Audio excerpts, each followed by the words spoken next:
Hello friends, welcome to sweety foodie channel. இன்றைக்கி நம்ம சேனலில் ரொம்ப டேஸ்டியான சின்னாமணி சிக்கன் எப்படி பண்ணலாம் தாங்க பார்க்க போகிறோம். சிக்கன் ரெசிப்பிலேயே இந்த டேஸ்ட் வேறு எதுலேயுமே வராதுங்க. வெறும் 4 இன்க்ரீடியன்ட் வச்சு இவ்வளோ டேஸ்ட்டாக ஒரு ரெசிபி எப்படி பண்ணலாம் தாங்க பார்க்க போகிறோம். வாங்க பார்க்கலாம். இது பண்ணுறதுக்கு ஒரு பேனில் 4 டேபிள் ஸ்பூன் ஆயில் விட்டுக்கலாம். இந்த ரெசிபிக்கு ஆயில் கொஞ்சம் அதிகமாக இருந்தாலே டேஸ்ட் நல்லாயிருக்குங்க.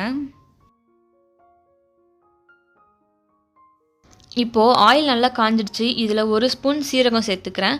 கூடவே 10லேருந்து 15 காஞ்ச மிளகா நல்லா கட் பண்ணி வச்சுருக்கேன், அதையும் ஆட் பண்ணிக்கிறேன். இதுக்கு காஞ்ச மிளகா தாங்க டேஸ்ட்டே. நீங்கள் எந்த அளவுக்கு சிக்கன் எடுத்துக்கிறீங்களோ அதுக்கேற்ற மாதிரி மிளகா ஆட் பண்ணிக்கோங்க.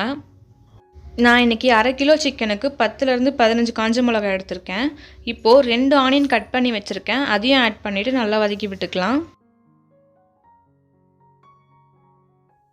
வெங்காயம் நல்லா வதங்கணும்னு அவசியம் இல்லைங்க, கண்ணாடி பதம் வந்தால் கூட போதும்.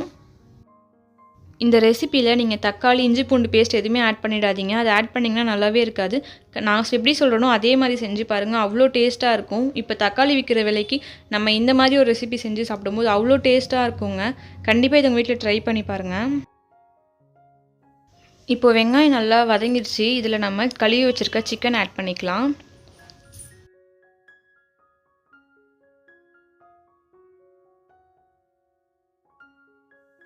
இப்போது இந்த சிக்கனை நல்லா மிளகா ஆயில் கூட மிக்ஸ் ஆகிற மாதிரி நல்லா மிக்ஸ் பண்ணி விட்டுக்கோங்க. அப்போ தான் அந்த மிளகாவில் இருக்க சாறுலாம் அதில் இறங்கி நல்ல டேஸ்ட்டாக இருக்கும் நமக்கு.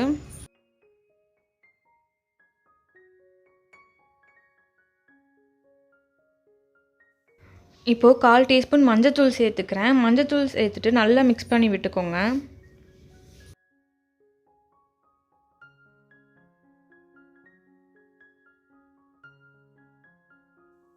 இப்போது சிக்கன் வேகிறதுக்கு ஒரு கைப்பிடி அளவுக்கு தண்ணி தெளித்து வேக விடுங்க. தண்ணி மொத்தமாக ஊற்றிடாதீங்க, ஏன்னா நாட்டுக்கோழியாக இருந்துச்சுன்னா தண்ணி நிறைய ஊற்றி வேக வச்சுக்கலாம். இது பிராய்லர் கோழின்றதுனால நம்ம தண்ணி தெளித்தாலே போதும். ஆல்ரெடி அதுலேருந்து தண்ணி வரதுனால நமக்கு தண்ணி தெளித்து வேக வச்சுக்கலாம். இப்போது தேவையான அளவுக்கு உப்பு ஆட் பண்ணிவிட்டு நல்லா மிக்ஸ் பண்ணி விட்டுறலாம்.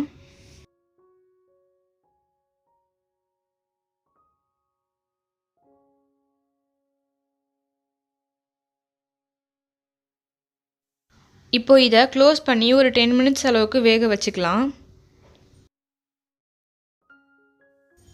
இப்போ பார்த்தீங்கன்னா சிக்கன் 80% நல்லா வெந்திருக்கு. இது இன்னும் கொஞ்சம் கூட வேகணும். வேணும்னா நம்ம தண்ணி தெளித்து திரும்பியும் கூட வேக வச்சுக்கலாம். இல்லைனா இப்படியே பெரட்டிகிட்டே இருந்தாலே ஓரளவு வெந்துடும். இதில்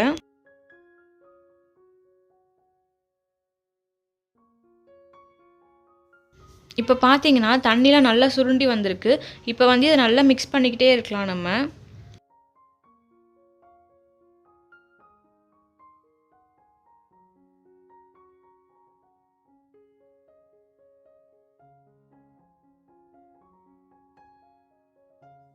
இந்த சிக்கனை நீங்கள் சாதத்தில் போட்டு அப்படியே பிசைஞ்சு சாப்பிட்லாம். அவ்வளோ டேஸ்ட்டாக இருக்கும் ஃப்ரெண்ட்ஸ். இதில் இருக்க டேஸ்ட்டு வேறு எதுலேயுமே கிடைக்காது. இதை கண்டிப்பாக உங்கள் வீட்டில் ஒரு டைம் ட்ரை பண்ணி பாருங்கள். உங்களுக்கே நெக்ஸ்ட் டைம் செய்யணும்னு தோணும். உங்கள் வீட்டில் இருக்கவங்களும் உங்களை கேட்டுக்கிட்டே இருப்பாங்க. இந்த மாதிரி ஒரு வாட்டி ட்ரை பண்ணி பாருங்கள் ஃப்ரெண்ட்ஸ்.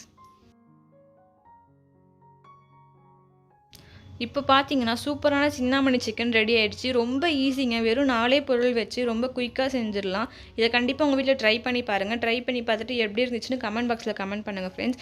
இந்த வீடியோ உங்களுக்கு பிடிச்சிருந்துச்சுன்னா லைக் பண்ணி, ஷேர் பண்ணி, சப்ஸ்கிரைப் பண்ணிக்கோங்க. கூடவே அந்த பெல் ஐக்கானையும் கிளிக் பண்ணி வச்சுக்கோங்க. அப்போ தான் நான் போடுற வீடியோஸ்லாம் உங்களுக்கு கண்டினியூவாக வந்துக்கிட்டே இருக்கும். தேங்க்யூ ஃபார் வாட்சிங் ஃப்ரெண்ட்ஸ்.